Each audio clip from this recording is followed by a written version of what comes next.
single day I'm gonna make something great.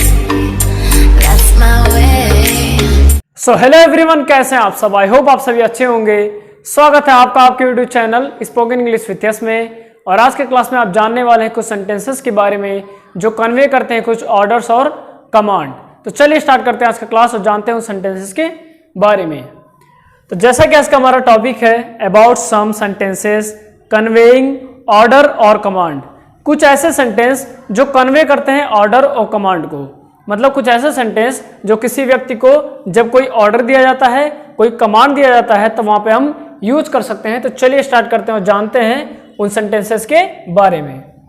तो पहला sentence है I can't stand you any more. इसका मतलब होता है मैं अब आपको और बर्दाश्त नहीं कर सकता, या फिर मैं अब आपको बर्दाश्त नहीं कर सकता। जब आपको बोलना होता है इस तरह से, मान लिया कोई व्यक्ति आपको बहुत परेशान कर रहा है, ठीक है, तो आप कह रहे हैं कि मैं अब आपको और बर्दाश्त नहीं कर सकता, तो आप बोल सकते हैं I can't stand you any more. ठीक है, I can't stand you any more. इसका एग्जाम्पल जैसे his friend said I can't stand you any more, मतलब उनके दोस्त ने उनसे कहा, उनके दोस्त ने कहा कि मैं अब आपको और बर्दाश्त नहीं कर सकता, या फिर मैं अब आपको बर्दाश्त नहीं कर सकता। तो मान लिया इस तरह से आपको जब बोलना है तो आप यूज कर सकते हैं I can't stand you any more. तो काफी अच्छा सेंटेंस है, ऐसे आप यूज कर सकते हैं। बढ़ते हैं next, and next is get me out, मतलब मुझे बाहर करो या फिर मुझे बाहर निकालो। मान लिया कोई कहीं पर फंसा हुआ है, ठीक है, और उसे बोलना है कि मुझे बाहर निकालो, तो बोल सकता है गेट मी आउट। इसका एग्जाम्पल इस तरह से जैसे he said please get me out, या फिर get me out from here, मतलब मुझे यहां से बाहर निकालो या फिर मुझे यहां से बाहर निकालिए। तो आपको जब इस तरह से बोलना है, मान लिया आप कहीं पे स्टक हैं और आपको बोलना है कि मुझे यहां से बाहर निकालो, तो आप बोल सकते हैं please get me out from here, मतलब मुझे यहां से बाहर निकालिए। तो इस वे में आप गेट मी आउट का यूज कर सकते हैं। बढ़ते हैं नेक्स्ट, जानते हैं नेक्स्ट सेंटेंस के बारे में। Next is don't make a noise. Don't make a noise मतलब शोर मत करो। मान लिया कहीं पे शोर हो रहा है और आप कहना चाहते हैं कि शोर मत करिए, तो आप बोल सकते हैं please don't make a noise. क्या बोल सकते हैं आप? Please don't make a noise. इसका एग्जाम्पल हो गया जैसे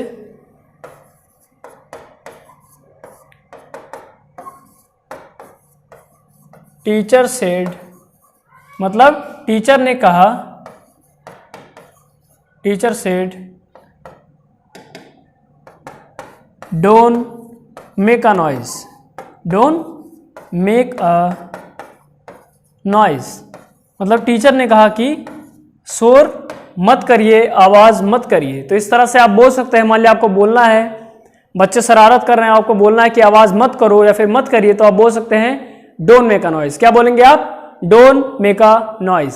बढ़ते हैं next, next is you are fired. Next is you are fired. इसका मतलब होता है आपको निकाला जाता है। इसका यूज तब करते हैं, मान लिया कोई जॉब कहीं पे कर रहा है कंपनी में और उस पर्सन को बोला जा रहा है कि आपको यहां से निकाला जाता है या फिर आपको इस जॉब से निकाला जाता है, तो आप बोल सकते हैं, वहां पे बोला जाता है कि यू आर फायर्ड। क्या बोला जाता है? You are fired. फायर मतलब आग भी होता है, इसका मतलब ये नहीं है। फायर्ड मतलब हो गया किसी पद से, किसी पोजीशन से किसी को हटाना, ठीक है। तो यू आर फायर्ड मतलब आपको निकाला जाता है। इसका एग्जाम्पल हो गया जैसे you are fired from this job, मतलब आपको इस नौकरी से निकाला जाता है या फिर निकाल दिया गया है। तो ऐसे आप नेक्स्ट टाइम यूज कर सकते हैं। यू आर फायर्ड मतलब होता है आपको निकाला जाता है किसी नौकरी या जॉब से, तो ऐसे यू आर फायर्ड इस जगह पर यूज किया जा सकता है। बढ़ते हैं next, next is don't shout at him, मतलब उस पर मत चिल्लाओ। कोई व्यक्ति किसी पे चिल्ला रहा है तो आप बोल सकते हैं कि डोंट शाउट एट हिम, मतलब उस पर मत चिल्लाओ। तो जब आपको बोलना होगा कभी कि उस पर मत चिल्लाओ, तो आप बोल सकते हैं डोंट शाउट एट हिम। इसी तरह से एक फॉर्मूला यहाँ पे बन जाता है कि do not action, do not action मतलब हो गया यह काम मत करो, यह काम मत करो। अब वो कोई भी काम हो सकता है, एक्शन की जगह पे जो भी आप ऐड करेंगे उस काम के बारे में यहाँ पर बात होगा, ठीक है, कि यह काम मत करिए, यह काम मत करो। तो ये हो गया आज का एक फार्मूला इसमें छोटा सा। इसका मतलब होता है कोई भी काम जब करने की बात होती है कि आप यह काम मत करिए तो आप बोल सकते हैं डोंट। अब आगे जो भी काम है, ऐसे डोंट मेक अ नॉइज हो गया, इसी तरह से हो गया डोंट शाउट एट हिम, इसी तरह से हो गया डोंट गो देयर मतलब वहां पे मत जाओ। तो जब वो आपको बोलना है कि यह काम मत करो तो आप बोलेंगे डोंट, आगे जो भी एक्शन है आप ऐड कर देंगे, तो इसका मतलब हो गया यह काम मत करो। जब भी किसी को बोलना होगा कि आप यह काम मत करिए तो आप बोल सकते हैं डोंट, आगे जो भी एक्शन है उसको आप ऐड कर सकते हैं। बढ़ते हैं next. Next is don't sit idle. Don't sit idle मतलब होता है खाली या फिर शांत मत बैठो। मान लिया कुछ पूछा जा रहा है क्लास में बच्चों से और सभी बच्चे बोल रहे हैं, कोई बच्चा नहीं बोल रहा है, तो उसे बोल सकते हैं कि डू नॉट सिट आइडल मतलब शांत मत बैठो, खाली मत बैठो, आप भी कुछ बोलिए, आप भी कुछ ट्राई करिए, ठीक है। तो नेक्स्ट टाइम जब आपको किसी को बोलना होगा कि खाली मत बैठो, शांत मत बैठो, आप भी कुछ करिए या फिर बोलिए, तो आप बोल सकते हैं डोंट सिट आइडल। क्या बोलेंगे आप? Don't sit idle. तो जैसा मैंने आपको बताया कि do not action, don't action मतलब यह काम मत करो, तो उसी तरह से यहाँ पे यूज किया गया डू नॉट एक्शन। तो यहाँ पे डू नॉट है, एक्शन की जगह पे सिट आइडल है, ठीक है। तो इसी तरह से इस फॉर्मूले का यहाँ पर समझ लीजिए यूज हो गया, ऐसे आप कर सकते हैं। और डू नॉट सिट आइडल मतलब हो गया खाली या फिर शांत मत बैठो। तो टीचर आए और क्लास में बोले बच्चों से, जब प्रेजेंटेशन देने की बात आई तो उन्हें बोला गया, बच्चों से उन्होंने बोला कि डू नॉट सिट आइडल मतलब खाली या फिर शांत मत बैठो। तो नेक्स्ट टाइम जब आपको किसी से बोलना है इस तरह से, जब आप कहीं क्लास पे हो प्रेजेंटेशन दे रहे हैं और आपको अगले से बोलना है कि खाली मत बैठो, शांत मत बैठो, आप भी कुछ बोलिए इस तरह से, तो आप बोल सकते हैं डू नॉट सिट आइडल। क्या बोलेंगे आप? डू नॉट सिट आइडल या फिर डोंट सिट आइडल। तो इस तरह से आप बोल सकते हैं। बढ़ते हैं next. Next is go away at once मतलब एक ही बार में चले जाओ।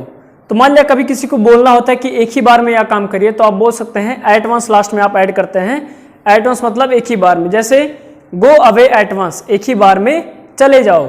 Complete all this work at once मतलब सभी काम को एक ही बार में कंप्लीट कर दो। तो एट वंस मतलब होता है एक ही बार में, एट वंस एक ही बार में मतलब एक ही बार में। तो जब भी आपको कोई काम बोलना है कि एक ही बार में यह काम करिए, तो आप बोल सकते हैं do this work at once. इसका मतलब हो गया एक ही बार में। और एक फॉर्मूला यहाँ से क्रिएट होता है इस तरह से, जैसे एक्शन प्लस एट वंस मतलब यह काम करिए एक ही बार में। तो जब आपको बोलना है नेक्स्ट टाइम कि एक ही बार में यह चीज़ करिए, एक ही बार में यह कंप्लीट करिए, तो आप बोलेंगे do this work at once या फिर action plus at once. At once मतलब हो गया एक ही बार में। तो यहाँ पे बोला गया कि गो अवे एट वंस मतलब एक ही बार में चले जाओ। बढ़ते हैं next. Next is be careful in future मतलब होता है भविष्य में सावधान रहे या फिर आगे सावधान रहे, आगे ध्यान दीजिएगा। जब बोलना होता है कि आगे ध्यान दीजिएगा या फिर भविष्य में सावधान रहिएगा, तो आप बोल सकते हैं बी केयरफुल इन फ्यूचर। तो मान लिया कहीं एग्जाम हो रहा है या फिर किसी चीज़ की कोई तैयारी कर रहा है और कुछ चेंजेस होने वाले हैं फ्यूचर में, तो बोला गया कि आगे या फिर भविष्य में आप सावधान रहिएगा। तो बोल सकते हैं आप बी केयरफुल इन फ्यूचर मतलब भविष्य में सावधान रहे। तो काफ़ी अच्छा सेंटेंस है, इसका भी आप यूज कर सकते हैं। बढ़ते हैं next. Next is listen carefully मतलब ध्यानपूर्वक सुनिए। तो जैसे मान लिया अभी आपको पढ़ाया जा रहा है, आपको बोला जा रहा है, आपको बताया जा रहा है, तो यहाँ पे बोला जा सकता है कि लिसन केयरफुली मतलब ध्यान से सुनिए। तो जब भी आपको बोलना होता है कहीं पे कि ध्यान से सुनिए, तो आप बोल सकते हैं लिसन केयरफुली। क्या बोलेंगे आप? Listen carefully. बढ़ते हैं next. Next is don't let him stand there. Next is don't let him stand there मतलब उसे वहां मत खड़े होने दो। तो जब भी आपको किसी को बोलना है कि उसे यहाँ मत खड़े होने दो, उसे यह काम मत करने दो, तो आप बोल सकते हैं don't let him stand there या फिर डोंट लेट हिम एक्शन। इसका एक फार्मूला हो गया इस तरह से, जैसे डोंट लेट समवन एक्शन, मतलब समवन मतलब हो गया किसी को, कोई व्यक्ति, एक्शन मतलब हो गया कोई काम। तो डोंट लेट समवन एक्शन मतलब उसे या फिर कोई सब्जेक्ट जो भी हो सकता है, या काम मत करने दो, या काम मतलब कोई भी काम जो आप ऐड करेंगे एक्शन के जगह पे। तो डोंट लेट हिम एक्शन या फिर डोंट लेट समवन एक्शन मतलब उसे या काम मत करने दो। तो काफ़ी अच्छा फार्मूला हो गया है, इसका भी आप यूज कर सकते हैं। इस फार्मूले से आप एग्जाम्पल क्रिएट कर सकते हैं। तो नेक्स्ट टाइम जब आपको बोलना होगा किसी को कि या काम आप मत करिए या फिर या काम मत करने दीजिए, किसी थर्ड पर्सन को कहा जा रहा है कि उसे या काम मत करने दीजिए, तो आप यूज कर सकते हैं इस फार्मूला का, जैसे do not let someone action मतलब उसे या फिर कोई सब्जेक्ट को या काम मत करने दीजिए। तो काफ़ी अच्छा फार्मूला, इससे आप सेंटेंसेस क्रिएट कर सकते हैं, आपको करना भी है। बढ़ते हैं, next is go over there immediately. Over there मतलब होता है कोई स्थान पर जो कुछ ही दूरी पर है, ठीक है। तो आपको जब बोला जाता है कि वहां पर तुरंत जाओ, तो आप बोल सकते हैं गो ओवर देयर इमीडिएटली मतलब वहां पर तुरंत जाओ या फिर तुरंत वहां पर जाओ। तो मान लिया कहीं पे कोई इमरजेंसी हो गया, कहीं इमरजेंसी पड़ गया, कोई जरूरी सिचुएशन है जहां आपको जाना, आपका तुरंत वहां पे बहुत जरूरी है, इमीडिएट जाना, तो आप बोल सकते हैं, या फिर आपको कोई पर्सन बोल सकता है, इस तरह से बोला जा सकता है कि गो ओवर देयर इमीडिएटली मतलब तुरंत वहां पर जाओ या फिर वहां पर तुरंत जाओ। तो आप नेक्स्ट टाइम आगे इसका यूज कर सकते हैं। बढ़ते हैं next is just hold it for a minute मतलब इसे एक मिनट के लिए पकड़िए। जब आपको बोलना होता है कोई चीज, जैसे इसे एक मिनट के लिए पकड़िए, मान लिया आप सामान कुछ निकाल रहे हैं और आपने बोला नेक्स्ट पर्सन से कि यह चीज एक मिनट के लिए या फिर कुछ समय के लिए पकड़िए, तो आप बोल सकते हैं just hold it for a minute. इसका एग्जाम्पल जैसे just hold this bag for a minute मतलब यह बैग एक मिनट के लिए पकड़िए, या फिर just hold this bag for few minute मतलब कुछ समय के लिए, कुछ मिनट के लिए यह बैग पकड़िए। तो काफ़ी अच्छा सेंटेंस है, आगे आप यूज़ कर सकते हैं। मान लिया आप सामान निकाल रहे हैं और आपने किसी अदर पर्सन को दिया और बोला कि कुछ समय के लिए इसे पकड़िए, आपको बोलना होता है इस तरह से, तो आप बोल सकते हैं नेक्स्ट टाइम कि just hold this for a minute मतलब इसे कुछ समय के लिए पकड़िए। बढ़ते हैं next is listen to me. Listen to me मतलब होता है मुझे सुनिए, मेरी बात को सुनिए या फिर मेरी बात सुनिए। जैसे मान लिया आपको मैंने कुछ बताया, मैंने आप बता रहा हूं मैं कुछ और प्रेजेंटेशन कहीं पे दे रहा हूं, ठीक है। तो मान लिया आपको मुझे बोलना है आपसे कि मुझे ध्यान से सुनिए या फिर मेरी बात सुनिए, तो अब मैं बोल सकता हूं वहां पर कि लिसन टू मी केयरफुली या फिर लिसन टू मी मतलब मुझे सुनिए। तो इस तरह से आप बोल सकते हैं लिसन टू मी और आगे केयरफुली भी लगा सकते हैं कि हाँ ध्यान पूर्वक मुझे सुनिए। तो लिसन टू मी का मतलब हो गया मुझे सुनिए या फिर मेरी बात सुनिए। तो आगे नेक्स्ट आप यूज कर सकते हैं लिसन टू मी, इसका मतलब होता है मुझे सुनिए या फिर मेरी बात को सुनिए। इसी तरह लिसन टू हिम भी हो सकता है मतलब उसे सुनिए, लिसन टू दिस पर्सन हो सकता है मतलब इस पर्सन को सुनिए। तो आप ऐसे यूज कर सकते हैं लिसन टू और आगे जो भी पर्सन है आप लगा सकते हैं। फिलहाल यहाँ पर लिसन टू मी का मतलब हो गया मुझे सुनिए या फिर मेरी बात को सुनिए, लिसन टू मी मुझे सुनिए मेरी बात सुनिए। बढ़ते हैं next is mind your on business. Mind your on business मतलब होता है अपने काम से मतलब रखिए या फिर अपने काम पर ध्यान दीजिए। तो जब कोई इधर उधर की बात कर रहा है या फिर कुछ ज़्यादा क्वेश्चन करता है तो लोग वहाँ पे बोल देते हैं कि माइंड योर ऑन बिजनेस मतलब अपने काम पर ध्यान दीजिए। कहते हैं ना सब कि अपने काम से मतलब रखो, तो इस तरह से बोला जाता है कि माइंड योर ऑन बिजनेस। क्या बोल सकते हैं आप? Mind your on business. तो नेक्स्ट टाइम जब आपको बोलना होगा किसी को कि अपने काम से मतलब रखिए या फिर अपने काम पर ध्यान दीजिए, तो आप बोल सकते हैं माइंड योर ऑन बिजनेस। क्या बोलेंगे आप? माइंड योर ऑन बिजनेस मतलब अपने काम से मतलब रखिए या फिर अपने काम पर ध्यान दीजिए। बढ़ते हैं नेक्स्ट। तो काफी यूनिक सेंटेंसेस है सब। Next is wind up the tongue. Wind up the tongue मतलब होता है वाणी को विराम देना। मान लिया प्रेजेंटेशन दिया जा रहा है कहीं पर क्लास में, आप अपने सेल्फ इंट्रोडक्शन के बारे में बता रहे हैं या फिर आप अपने पास्ट लाइफ के बारे में बता रहे हैं या फिर आप अपने डेली रूटीन के बारे में बता रहे हैं। लास्ट में जब आपको बोलना होता है कि मैं अब इन शब्दों से अपने वाणी को विराम देना चाहूंगा, तो आप बोल सकते हैं कि with these words I would like to wind up my tongue. क्या बोलेंगे आप? With these words I would like to wind up my tongue मतलब इन शब्दों के साथ मैं अपने वाणी को विराम देना चाहूंगा।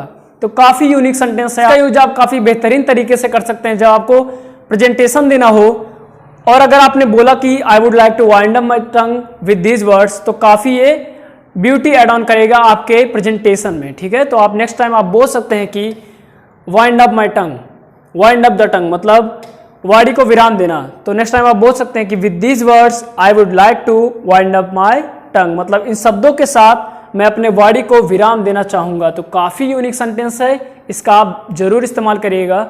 बढ़ते हैं next. Next is so him in.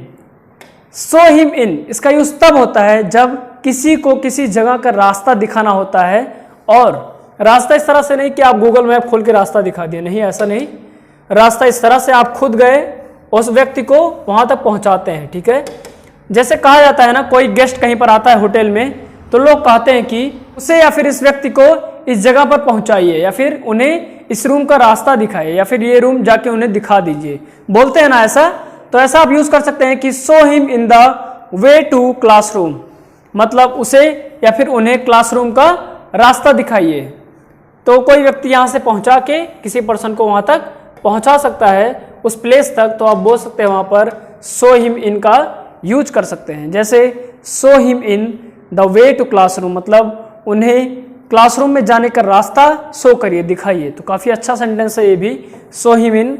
Next time जब आपको बोलना होगा कि उन्हें इस जगह पर दिखा दीजिए, मान लिया आपके घर में गेस्ट आए और उन्हें बोला गया कि उन्हें इस जगह का रास्ता दिखाइए, मतलब आप साथ में जाते हैं और दिखाते हैं कि हाँ ये चीज़ या प्लेस है। तो आप बोल सकते हैं इस तरह से कि show him in this place, show him in this place. तो काफ़ी अच्छा सेंटेंस है, इसका आप जरूर यूज करिएगा। बढ़ते हैं next. Next is you must be punctual. You must be punctual मतलब आपको समय का पाबंद होना चाहिए, या फिर आपको अवश्य ही समय का पाबंद होना चाहिए। तो जब भी आप किसी व्यक्ति को सुझाव दे रहे हैं, इस तरह से बोल रहे हैं कि आपको समय का पाबंद होना चाहिए, या फिर आपको अवश्य ही समय का पाबंद होना चाहिए, तो आप बोल सकते हैं यू मस्ट बी पंक्चुअल। क्या बोलेंगे आप? You must be punctual. तो ये हो गया, काफ़ी अच्छा सेंटेंस है। इसी तरह से एक फॉर्मूला यहाँ पे क्रिएट होता है, जैसे यू मस्ट बी, अब आगे जो भी समथिंग है या फिर कोई एक्शन है या फिर समथिंग है, मतलब आपको यह काम करना ही चाहिए, जरूर करना चाहिए, या फिर आपको पंक्चुअल होना ही चाहिए, तो आप बोल सकते हैं यू मस्ट बी पंक्चुअल। आपको समय का पाबंद होना चाहिए, यू मस्ट बी पंक्चुअल। तो एग्जाम्पल हो गया कि टीचर ने स्टूडेंट से कहा कि teacher told him to be punctual, मतलब टीचर ने उसे समय का पाबंद होने के लिए कहा, मतलब उसे कहा कि आपको समय का पाबंद होना चाहिए। तो टीचर ने कहा कि teacher told him to be punctual, मतलब टीचर ने उन्हें कहा कि आपको समय का पाबंद होना चाहिए। तो काफ़ी अच्छा सेंटेंस है और इसका भी आप यूज कर सकते हैं, यू मस्ट बी आगे आप ऐड करके काफ़ी अच्छे सेंटेंसेस क्रिएट कर सकते हैं। बढ़ते हैं next. Next is be regular in future, मतलब भविष्य में नियमित रहें। तो जब कोई व्यक्ति कोई काम कर रहा होता है, कोई स्टूडेंट पढ़ाई कर रहा होता है, कोई स्टूडेंट कहीं कॉलेज में जा रहा होता है और उससे कहा गया कि आपको डेली क्लास अटेंड करना है, तभी आपको फायदे होंगे, उसके बाद तभी आप सक्सेस अचीव करोगे, ठीक है। तो उससे बोला गया कि आप भविष्य में नियमित रहिएगा। तो टीचर ने क्या कहा? टीचर ने कहा कि बी रेगुलर इन फ्यूचर, मतलब भविष्य में नियमित रहें। इसका एग्जाम्पल इस तरह से, जैसे doctor advised him to be regular at exercising in future, मतलब डॉक्टर ने उन्हें सलाह दिया कि आप एक्सरसाइज करने पर, व्यायाम करने पर नियमित रहिएगा फ्यूचर में, मतलब भविष्य में आप व्यायाम करने पर नियमित रहिएगा, नियमित रूप से आप व्यायाम करिएगा। तो doctor advised him to be regular at exercising in future. अभी बोलिए कि doctor advised him to be regular at exercising in future. Doctor advised him to be regular at exercising in future, मतलब डॉक्टर ने उन्हें सलाह दिया कि आप भविष्य में व्यायाम करने पर नियमित रहिएगा। तो काफ़ी अच्छा सेंटेंस है, इसका भी आप यूज कर सकते हैं। बढ़ते हैं next. Next is wake him up at 5 o'clock, मतलब उसे 5 बजे उठाओ। तो वेक हिम अप मतलब हो गया उसे उठाओ। तो जैसे हो गया इसका एग्जाम्पल कि he wakes him up every day at 5 o'clock, मतलब वह उसे प्रतिदिन डेली 5 बजे उठाता है। He wakes him up every day at 5 o'clock, मतलब वह उसे 5 बजे डेली नियमित रूप पर, या फिर कह सकते हैं रेगुलर या फिर प्रतिदिन उठाता है। तो काफ़ी अच्छा सेंटेंस है, इसका भी आप यूज़ कर सकते हैं। वेक हिम अप एट 5 o'clock, मतलब वेक हिम अप एट 5 o'clock मतलब उसे 5 बजे उठाओ। तो नेक्स्ट टाइम जब आपको किसी को बोलना होगा कि उसे यह काम कराओ या फिर बोलना होगा कि उसे 5 बजे उठाओ, तो आप बोल सकते हैं वेक हिम अप एट 5 o'clock, मतलब उसे 5 बजे उठाओ। बढ़ते हैं next. Next is I finish this project on my on, मतलब मैंने यह प्रोजेक्ट खुद ही पूरा किया। कहते हैं ना खुद से पूरा किया, मतलब मैंने ही किया। तो आप वहां पे बोल सकते हैं ऑन माई ऑन का यूज करके। इसका मतलब हो गया मैंने यह प्रोजेक्ट खुद ही पूरा किया। अब बात करते हैं ऑन माई ऑन के बारे में। ऑन माई ऑन के मतलब होता है, ऑन माई ऑन का कि खुद से। जब कोई व्यक्ति कोई काम खुद से कर रहा होता है या फिर खुद से किया होता है, तो आप लास्ट में सेंटेंस यूज करते हैं, ऐड करते हैं ऑन माई ऑन के बारे में। जैसे इसका एक फॉर्मूला यहाँ पे बनता है कि आई एक्शन ऑन माई ऑन, मतलब मैं यह काम खुद करता हूं। कहते हैं ना लोग कि मैं खुद के दम पे करता हूं। जैसे I live at foreign on my on, मतलब मैं विदेश रहता हूं खुद से। कहते हैं ना खुद के दम पे, मतलब बिना किसी का सपोर्ट लिए काम कर रहा हूं या फिर करता हूं। तो आप बोल सकते हैं नेक्स्ट टाइम की I action plus on my on, मतलब मैं यह काम करता हूं खुद पे, खुद के साथ या फिर खुद से या फिर खुद के दम पर। तो जब आपको इस तरह से सेंटेंसेस बोलने हैं तो आप बोल सकते हैं ऑन माई ऑन का। ये था आज का आपका लास्ट सेंटेंस। बढ़ते हैं स्टार्टिंग से, कैसा था आज का क्लास, क्या क्या आपने जाना, सभी का स्क्रीनशॉट आप ले लीजिएगा। बीच में अगर कुछ फॉर्मूलास बनाए गए हैं, बताए गए हैं, तो आप उससे भी सेंटेंसेस जरूर क्रिएट करिएगा। बढ़ते हैं स्टार्टिंग से जल्दी से, सभी का स्क्रीनशॉट आप ले लीजिएगा।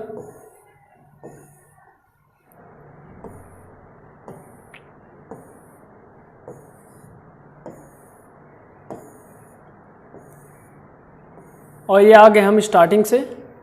तो जैसा कि इसका क्लास था about some sentences conveying order और कमांड, मतलब कुछ ऐसे सेंटेंसेस जो कन्वे करते हैं, मतलब उनसे यह शो होता है कि किसी व्यक्ति को कोई ऑर्डर दिया जाए, कमांड दिया जा रहा है। तो बढ़ते हैं स्टार्टिंग से, सभी का स्क्रीनशॉट आप ले लीजिएगा। ये हो गया फर्स्ट, और सभी इसमें कवर हो जाएंगे, कोई आपका छूटेगा नहीं। सभी का स्क्रीनशॉट आपको लेना है और यहां से फर्स्ट, इसका स्क्रीनशॉट आप ले लीजिए। 2 सेकंड का पॉज। बढ़ते हैं नेक्स्ट।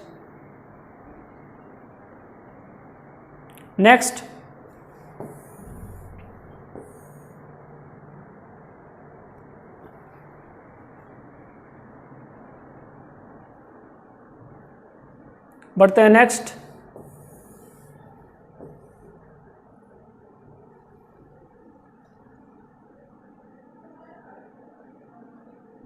नेक्स्ट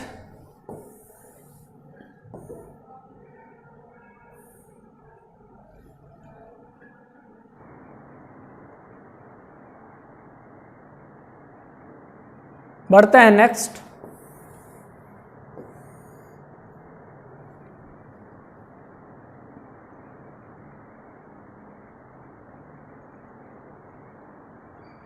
नेक्स्ट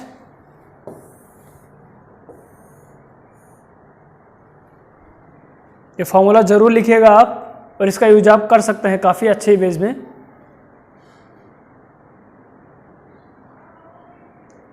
बढ़ते हैं नेक्स्ट।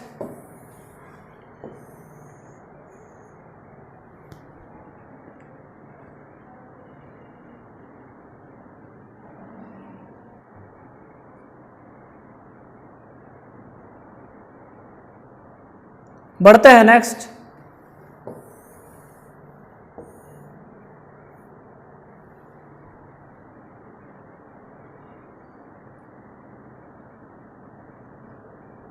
Next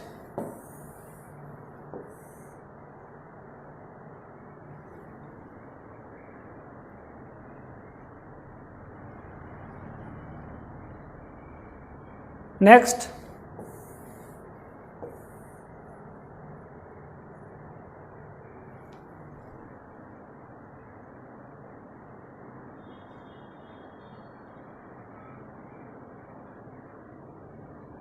next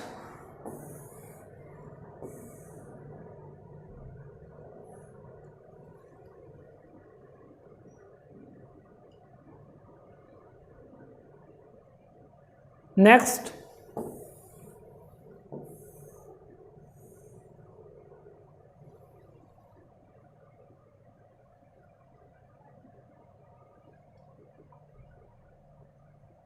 next,